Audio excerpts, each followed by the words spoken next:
திருமதி ஜே மீனாட்சி அவர்களை சொல்லி, என்னுள்ளே நீ ஆகி உன்னுள்ளே நானாகி தன்னுள்ளே தனக்கானும் தத்துவ பொருளாகி ஊனில் உயிராகி உயிரில் கலந்த உறவாகி நானில மொழிக்கெல்லாம் வித்தாகி சத்தாகி பேணுனர் கருத்தாகி போற்றும் பொருளாகி மண்ணும் உயிர்குலத்தின் தாயாகி சேயாகி பின்னும் மனத்தூரும் பாட்டோடு இசையாகி கண்ணில் விளைகின்ற காட்சியாய் கற்பனையாய் மண்ணும் பேரிந்த நலமருளும் தெய்வமுது என்னுள் துடிக்கின்ற இன்தமிழே உன்னை வாழ்த்தி வந்ததும் செய். அறிவுசால் அவைக்கும் இங்கே அமர்ந்திருக்கும் அனைத்து சான்றோர் பெருமக்களுக்கும் என் அன்பும் பண்பும் பண்பும் கலந்த வணக்கம். சங்கப்பா தந்த பாவையரின் பெருமை பாட இந்த கால பைவீடுகளை அழைத்திருக்கிறார்கள் திருக்கோவலூர் பண்பாட்டு கழகத்தை சார்ந்தவர்கள். அவர்களுக்கு என்னுடைய நெஞ்சார்ந்த நன்றியினை உரித்தாக்கிக் கொள்கிறேன். ஒரு பெண்ணின் அழகை பார்த்து, ஒரு பெண்ணின் திறமையை பார்த்து, அவள் நடை உடை வாகன இவற்றையெல்லாம் பார்த்து மற்றொரு பெண் பொறாமை கொள்வாள். என்னை போல் ஒரு ஆணாக இருந்தால் அதனையெல்லாம் ரசித்து அவளுக்கு ரசிகனாக மாறிவிடுவான். இங்கே நச்சல்லை அவரை பார்த்து நான் பொறாமை கொள்கின்றேன். சங்ககால பெண்பார் புலவர்களை பார்த்தும் சங்ககால பெண்களின் வாழ்வியலை பார்த்தும் பொறாமை கொண்ட எண்ணை அழைத்து அவர்களை பற்றி பெருமையாக பேச சொல்லியிருக்கின்றார்கள். இது எனக்கு ஒரு இக்கட்டான சூழல் தான். பாருங்கள், 4 ஆண்கள் பெருகின்றாலே அந்த பக்கம் செல்வதற்கு அச்சப்படுபவள் நான். ஆனால் நச்சல்லையோ ஆண்களுக்கும் மேலாக காதலையும் வீரத்தையும் மிக அழுத்தம் குறித்தமாக சொல்கின்றார்.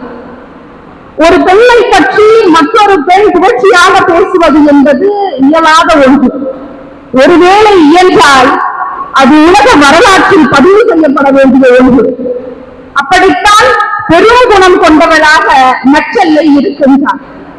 அதனால்தான் உடல் பற்றிய ஏழை தாயின் மனம் உவந்ததை புறநானூற்றிலே அரங்கேற்றுகின்றாள் நச்சல்லை. மாந்த மகனின் உடலை கண்டு எந்த தாயின் மனமாவது மகிழுமா? மகிழ்ந்தனர்.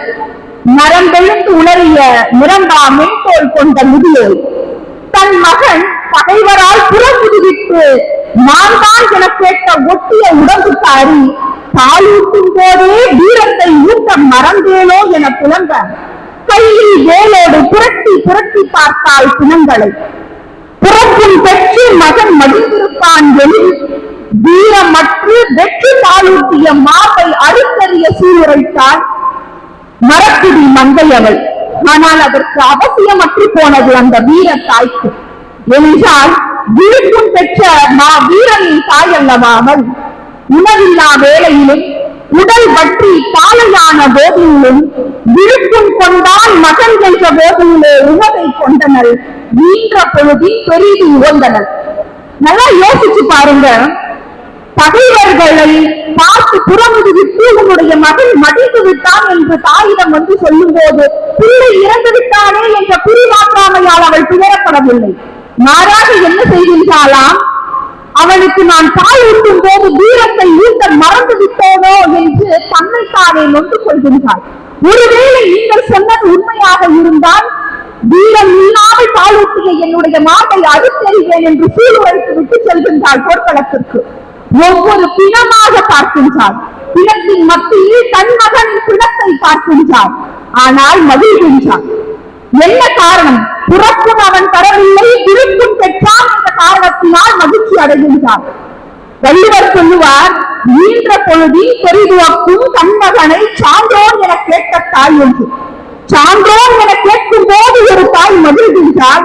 இங்கே மகன் மாண்டான் என பார்க்கும் போது ஒரு தாய் மகிழ்கின்றான். காரணம் ஒன்றே ஒன்றுதான், போர்க்களத்திலே அவன் விழுப்பும் பெற்றான், புறப்பும் பெறவில்லை என்பதுதான். இதை நச்சல்லை வெகு சிறப்பாக புறநானூற்றிலே பதிவு செய்கின்றால், நரம்பெழுந்து உளறிய நிரம்பா முன்தோல் உளறி மருங்கில் முதியோல் சிறுவன் தடையழிந்து மாறிவன் என்று பலர் கூற நண்டு அமர்த்து உடைந்தன நாயில் உண்மையின் முளையறுத்திடுவேன் யாம் என சிலையை கொண்ட வாழோடு படுதினம் பெயரா செங்கலம் தொடர்போல் சிதைந்து வேறாகிய படுமகன் கிடக்கை காணவும் நீண்ட நாட்டிலும் பெரிது உயர்ந்தனலே என்று பாடுகின்றார். அந்த வீர தாயின் சிறப்பை வரலாற்றில் இடம்பெறும் செய்யும் வகையிலே புறநானூற்றில் பதிவு செய்து இன்றெல்லாம் நமக்கு வீரத்தை புகட்டிய ஒரு தாயாக நெச்செல்லை இருக்கின்றார். இரண்டாவது புறக்காட்சியை பார்த்து விட்டோம். இப்பொழுது அகக்காட்சிக்கு வருகிறோம். குறுந்தொகையில் ஒரு பாடல் இயற்றுகின்றால் நெச்செல்லை. இப்படி அகப்பாடலையும் புறப்பாடலையும் புதிர்ந்து விளையாடிய புரட்சி பெண்ணாக நெச்செல்லை இருக்கின்றார். நல்லி காணத்து அண்டர் கல்லா பயந்த நெய்யில் தொண்டி முழுதுடன் விளைந்த வெண்ணெய் வெண்சோறு எழிகலத்து ஏந்தினும் சிறிது என் தோழி பெருந்தோல் நெகிழ்த்த செல்லற்கு விருந்து வர கரைந்த காக்கையது வழியே என்கின்றார். நமக்கெல்லாம் காக்கானா இலக்காரமா தான் தெரியும். கருப்பா இருக்கிறவங்களை பார்த்து அந்த அக்கான்னு சொல்றது இன்னைக்கெல்லாம் வாடிக்கையா போச்சு. அதுல பாதிக்கப்பட்டவல்ல நானும் ஒருத்தி அப்படிங்கிற ஒரு ஏக்கத்தோட நான் இதை பதிவு செய்கிறேன். கருப்பு என்றாலே வெறுப்பாக பார்க்கக்கூடிய ஒரு சூழலில் இருக்கின்றோம். பாருங்களேன், மயில் போல பொண்ணு ஒண்ணுன்னு எழுதுறாங்களே தவிர காக்கை போல பொண்ணு ஒண்ணுன்னு எழுதுறதில்லை. காக்கை நிறத்துல பெண்கள் இல்லையா, இல்ல காக்கையோடு பெண்கள் சேர்த்து வர்ணிக்க முடிய இல்லையா என்று எனக்கு புலப்படவில்லை. அப்ப நம்ம பாத்தீங்கன்னா காக்கையே ஒரு அவமானத்தின் சின்னமாகத்தான் பார்க்கின்றோம்.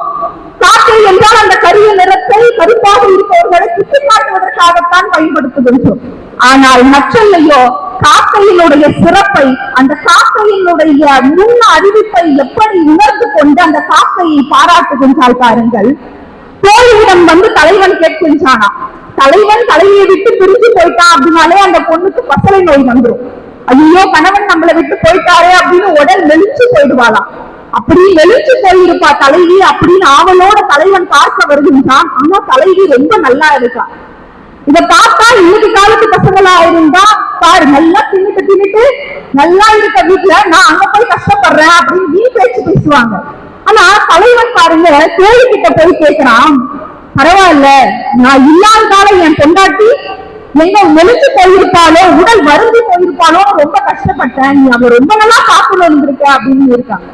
அதுக்கு தோழி சொல்றான், நீங்க வேற, நான் ஒன்னும் சரியா அவளை பார்த்துக்கல, அவளும் உங்களுடைய பிரிவு ஆற்றாமையால் தான் இருந்தால், ஆனால் காகம் நீங்கள் வருவீர்கள் என்று முன்னறிவிப்பாக கரைந்ததை பார்த்து இவள் மனம் மகிழ்ச்சி கொண்டு இப்படி பூரிப்பு அடைந்திருக்கின்றாள் என்று சொல்கின்றார். அப்படிப்பட்ட அந்த காக்கைக்கு நல்லியினுடைய நாட்டில் விளையக்கூடிய வெண்ணெல்லை எடுத்து, இன்னைக்கு நெய்யா ரொம்ப காசு ஆயிடுச்சு, நெய் சோறுங்கிறது ரொம்ப காசுதான் அப்பவுமே கூட, அந்த நெய்யில போட்டு அந்த வெண்ணெய் சோறை நெய்யில் போட்டு பிசைந்து 7 களத்தில் வைத்து அந்த காக்கைக்கு படையளித்தாலும் கூட அது செய்த இந்த பேர் உதவிக்கு ஈடாகாது என்று தோழி சொல்லுகின்றார். காக்கையின் சிறப்பை வெகு சிறப்பாக குறுந்தொகையில் பாடிய காரணத்தினால் நெச்செல்லையை காக்கை பாடினியாராக உயர்த்தி போற்றுகின்றோம்.